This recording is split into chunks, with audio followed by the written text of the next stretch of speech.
So this video is primarily for my GP because last week the district nurses came round and took my blood pressure and my diastolic reading came in at 99, 150 over 99. And this will alarm my doctors, who I have enormous respect for and who have taken very good care of me over the last 9 years. This isn't their fault, um, but they're the ones that have to deal with the fallout of the circumstances that I find myself in. The problem for me is that once I do this, it probably triggers all kinds of processes that mean other agencies get involved, and I have to explain it all over again. And I'm really not interested in repeating myself. So making a video and explaining what the problem is seems like a good way, a good energy efficient way of dealing with this. And the problem that the GP has and the problem that I have is that neither of us are going to be believed. The practice of disbelief in this country is now at, stratospheric levels. And you can't prove anything unless, the worst has happened.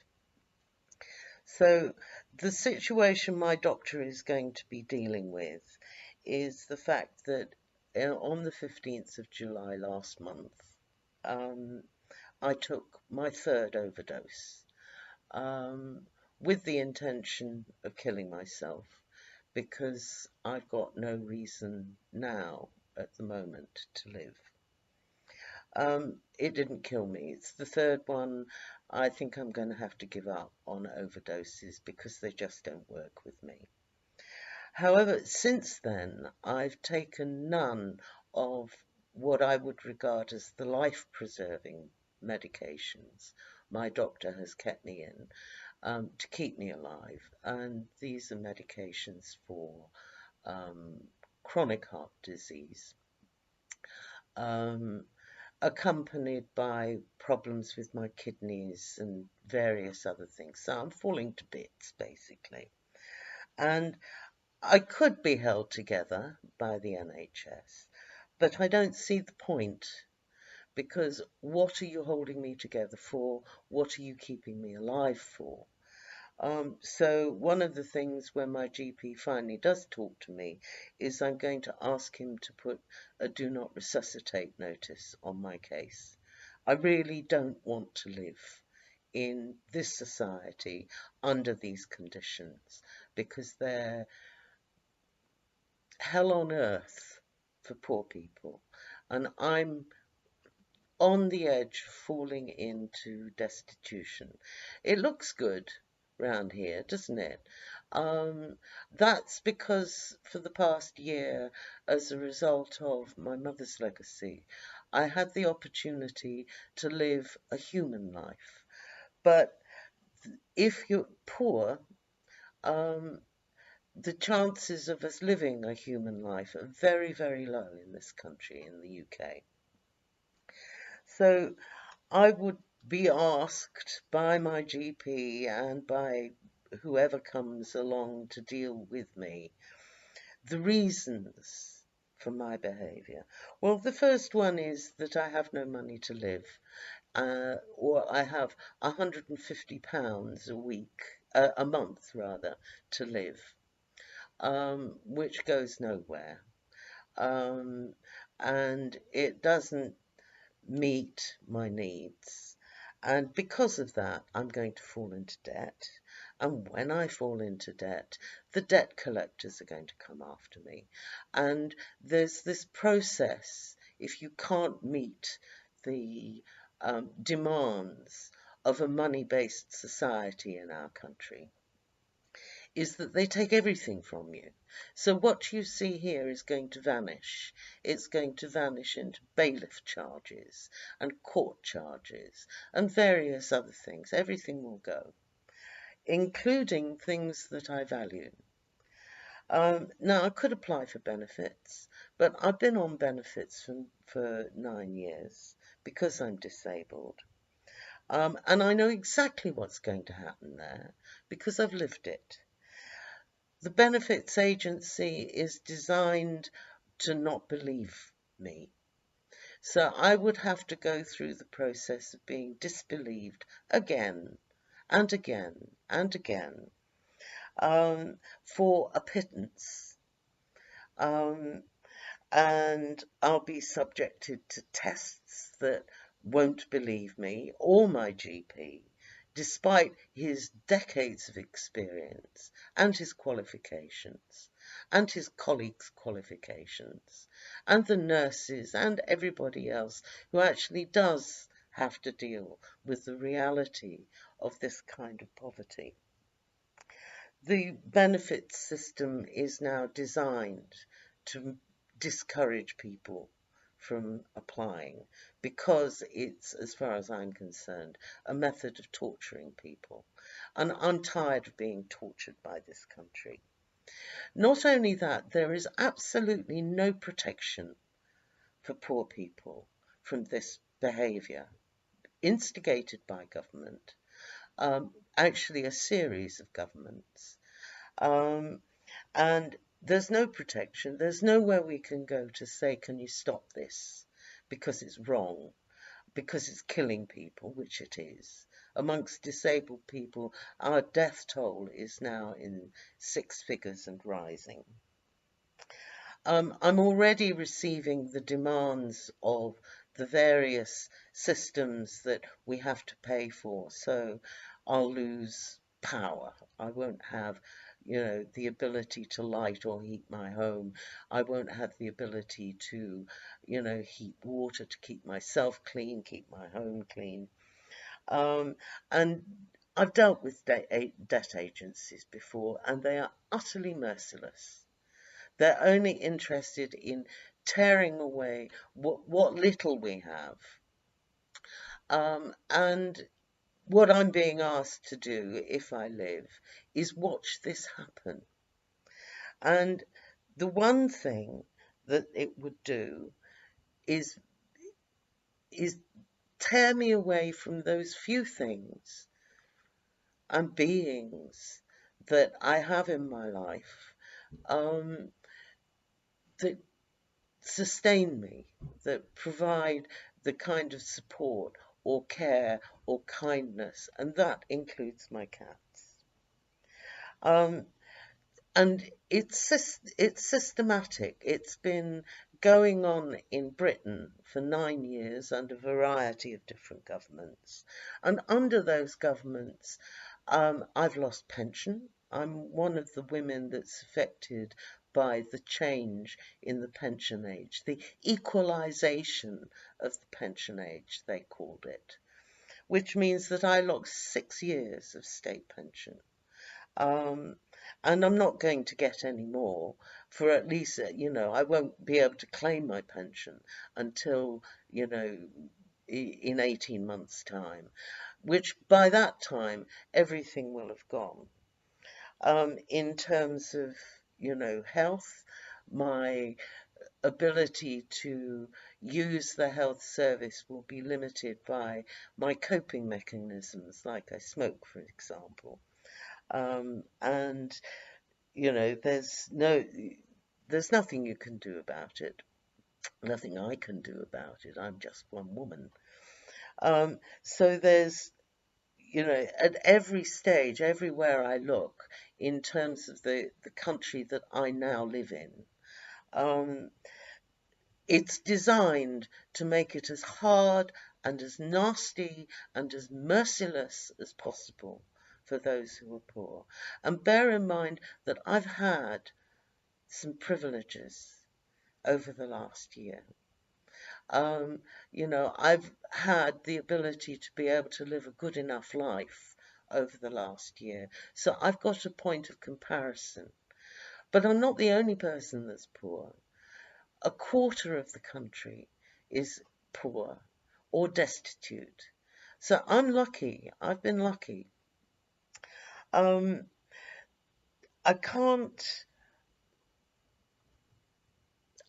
justify my life in in these circumstances. I can't justify staying alive, um, because there is so little around that what little there is, it's like that needs to go to the younger ones, that needs to go to the children who are going hungry. It needs to go to the mothers who can't feed their children.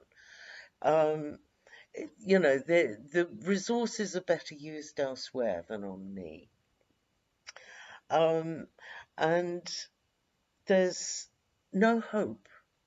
There's absolutely no hope for people in my position. None. It's not discussed in the media. In the media, it's all about rich people or well-heeled people or working people. But those of us at the bottom, those of us who are dying as a result of this, and who get all the blame. We're blamed for everything. It's all our fault that the country is the way that it is. We're called names, we're abused. And, I'm a privileged white woman. There are people who have far, far harder time than I do if they're poor, and if they're black, or if they're Muslim, or, whatever other othering that goes on now in our political life.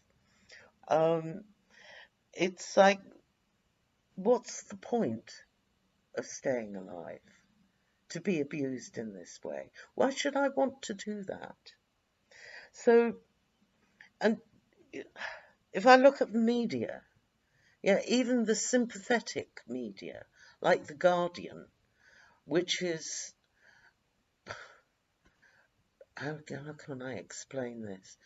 It's like the Hello magazine of fascism.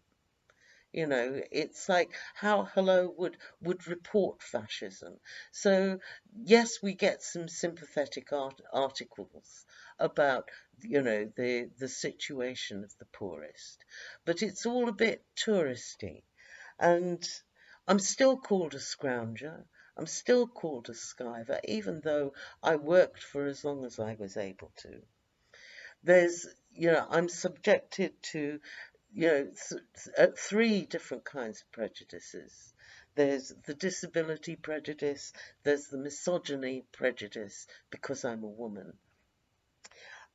Both groups of whom have taken the massive hits in terms of austerity. Women have been hit hardest, the disabled have been hit hardest. And I'm old, so it's like, well, old people, we ought to get on with dying, oughtn't we? And there's no protection from the law. Our access to legal aid has gone. We can't go to the police. I've already tried to deal with some of the prejudices that the police are, using in their policing, and that failed. So can't go to the police. There's nowhere we can go to get protected from this kind of treatment. And we're told we're worthless. We're told that, we're a drain on society and that really our only value is to work until we die. And some people are. Or they work for absolute pittances, where they need to claim benefits, and the benefits agency is doing to them exactly what they're doing to us. So I don't know why I should stay alive. So, because there are so many of us, why should it be me? What makes me any more special than the quarter of the population in Britain that is suffering from poverty? What I can do is look those who are doing this in the eye and say, you're killing us. And that's wrong. It's against the law. But you provide no protection and you're not even interested. The level of disinterest, supreme disinterest, from those who are in charge of the country, those of us who would drag us into a Brexit that's going to make life harder for poor people. Why should I want to live through that? Why should anyone want to live through that? So, it's like, why? Why why ask any of those people who would make that kind of effort to make that effort for me when there are younger people who are in equal need, who are just as valuable as human beings as I am? It's like, it seems to me it's time for me to get out of the way. And I've tried and failed, so I'm going to try it this way. Um, I've had my turn. I've had 64 years of life. That's a reasonable innings. And it's too painful now for me to go through the process of watching my life be torn apart by the system. It's happened twice before. Twice before the system has torn my life apart and robbed me of all those things that I value and left me with nothing.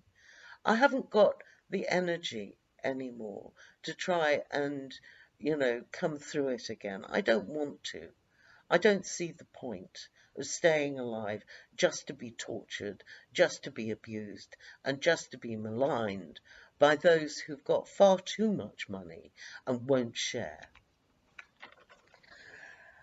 The thing that I want to emphasize to my GP and to anybody else who thinks it's a good idea to pick up a phone and sound the alarm is that if you do that, I will regard that as a coercive intervention. I don't want to live. I've got very good reasons why I don't want to live. And if you try and force me to live under these circumstances, you'll kill me faster. Because by taking away the medication, by removing the medication, what happens is that the moment people start coming in to try and force me to do what they want me to do, rather than what I'm choosing to do, my BP spikes. And my BP spikes really well. The record for my BP spike is 240 over 130. And that's recorded in my prison medical records. So there's no, you come in at me like that, I'm not afraid of the coercion, but my body is now.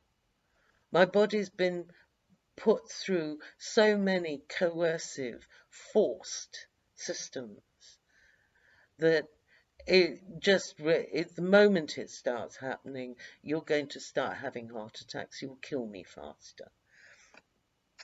And if there's no intervention at all, then, at the moment now, my fridge is empty, my freezer is empty, and I have a house full of dried food that's potassium rich, which ought to knock me, that ought to kill me too, because I have, I should be on a low potassium diet, and I'm not. So, everything, how can I put this? If it feels like I'm presenting you with a no-win situation, I am, but now you know how it feels for a quarter of the country. A quarter of the people in this country are subjected to this. And it's going to do exactly the same damage to them and their health and their mental health as it's done to me. And someone needs to say it, and if nobody is saying it, then I will. It's a contemporary hell on earth for poor people now. And it's going to get worse with Brexit. They're already saying that, going through Brexit or going through another recession will kill more poor people. So we have a government now, a second unelected Prime Minister, who is leading a cabinet that wants to terrify people, if you listen to our new Home Secretary, and who are systematically depriving poor people of what we need to survive, whilst filling their bank balances and their offshore accounts with huge amounts of money they'll never be able to spend. And this is not a life worth living. This really isn't a life worth living. There's no point in trying to, argue the case, because whenever I try and argue the case with people, everyone goes silent. The silence of those, even our friends, is deafening. Absolutely deafening. Those of us who know, we know there's nothing we can do because we've tried. And every time we found a way to win, you can bet your life the government will have put something in place to stop us winning. So I'm not ashamed of being poor. I don't think being poor is a bad thing. It's a way of living. But this kind of poverty, this kind of enforced poverty, forced poverty on a country that, had a safety net up until a decade ago, has no safety net now. That why should anyone want to live in a country like this? It's not a life worth living. It's a nightmare for those of us at the bottom. And we're governed by a government that doesn't give a shit. They really don't give a shit. Even their government advisors admit it at Tory party conferences. That's you, Dominic Cummings, I heard you. What I am certain of is that the no worth narrative that is used to justify these kinds of policies is an absolute lie. It's an absolute lie. And there's no way that I'm going to, how can I explain this?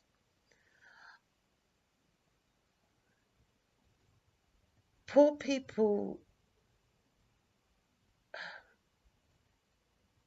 are smarter, more tuned in, closer to the earth than the rich who live in La La Land. It's a fantasy land they live in. It's not fact-based. It's not compassionate. It's merciless and cruel and nasty and selfish and greedy. It's like poor people can't have anything good in this country. Everything good is stolen from us. And as far as I'm concerned, those of you who run this country, the vast majority of you, particularly in government, have no soul. You have lost your soul. You've sold your soul. You want to find soul, you'll find it amongst the poor. That's where the soul is. And it matters because when I die, I believe that I'm going to have to answer for my actions. And there's a lot I've got to answer for. There are a lot of people who I need to come back and do reparations with. Not this lifetime.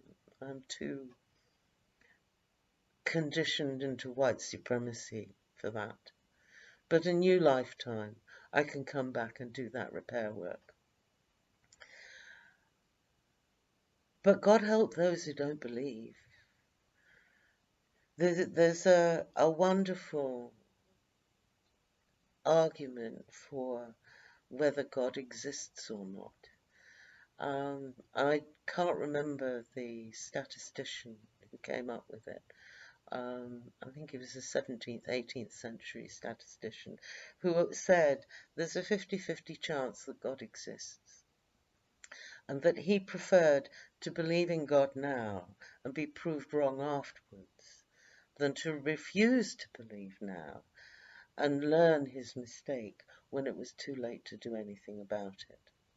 So, yes, I've decided to check out. I'm doing what I need to check out. And I'm not asking for sympathy, I'm just stating the way things are. Nor am I asking for help because I think there are people who need more help. I'm not that special. If people do want to help, I'm not going to say no.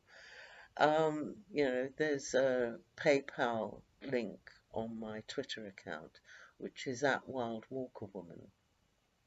And I'll stick Amazon wish lists up, basically for cat food, mainly. Because when I go, there are 6 cats that are going to need rehoming. Those have been what has kept me alive. The affection and the love, and that's what's kept me alive.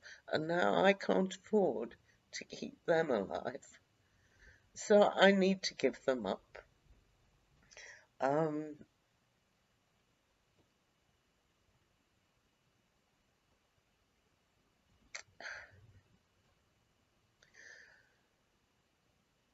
That's the way it is. What do you say? What do I say to the doctor who has always been very kind to me? The people in my community who care, but who have as little as I do. And who wants to watch their life be torn apart and know that you live in a country where it can never be put back together again? I don't. Do you? Would you live like this? And for those of you who have this at the moment, you're only, most of you, a month, 6 weeks away, couple of paychecks away from this, exactly the same. This is going to affect everyone. And the rich you are, that's not going to help you, because all the things that you rely on were built by us. Your privilege and your riches were built by stepping on us, stepping on people who can't defend themselves, people who can't support themselves because your profits are more important than human life, or even life on Earth itself. How do you deal with it? I've fought this all my life, and now, I've had it. That's it. Don't try and keep me alive. There are younger people who are more deserving of life than me.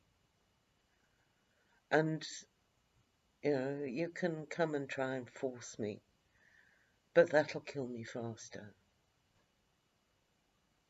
I never, ever, ever dreamed that I would ever have to say these kind of things. Not in my lifetime. I find it utterly horrific. And I fear for our children, and I fear for our young people. And, if my death means there are more resources for them, then that's a good death, isn't it?